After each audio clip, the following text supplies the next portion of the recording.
Year 7s. Today we're going to be looking at electric current and potential difference. So, electric current.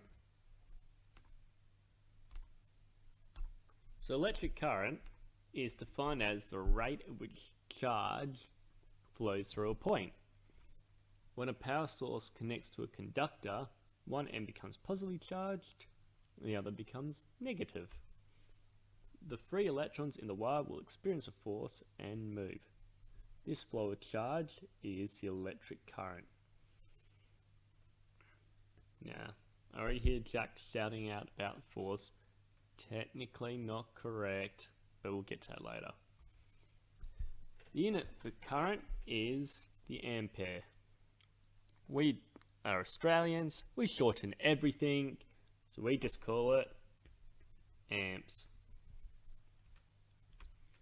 So, electric current can be, since it's charged over time, we can actually turn that into an equation.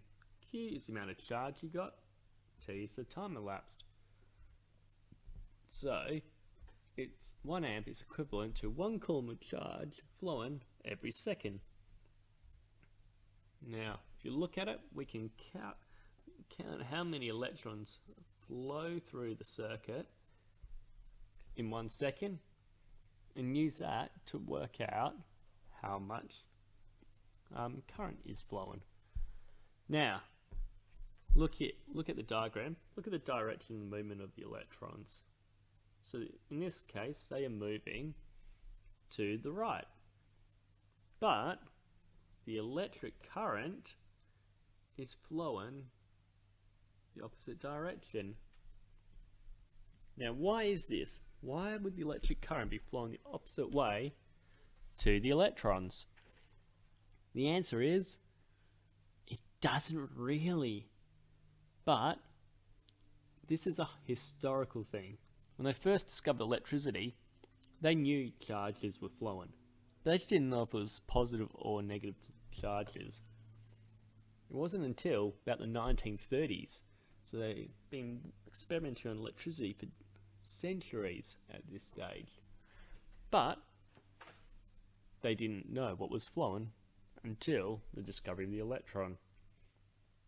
Now, some countries like Canada have gone through and changed all their textbooks to be electron flow. Australia, we're one of those countries that haven't made the change because it doesn't change the calculations or anything. It's just theoretically, it's technically not correct to say you've got all these positive charged particles flowing through the wire.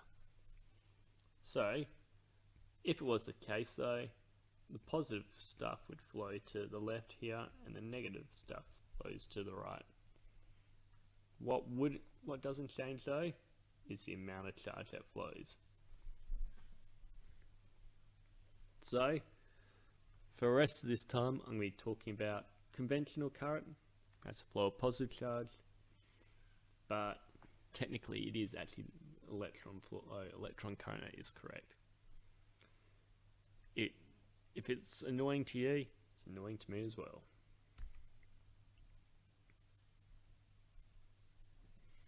And here's just another diagram explaining conventional current. Here's a question for you. A steady current of 2.5 amps exists in a wire for 4 minutes. How much total charge passed by a given point in the circuit during those 4 minutes? So, we can actually work this out very quickly. First of all, what is the SI unit for current? So, well, it's not minutes, it's seconds. There's 60 seconds in a minute, so your time is just going to be 4 times 60.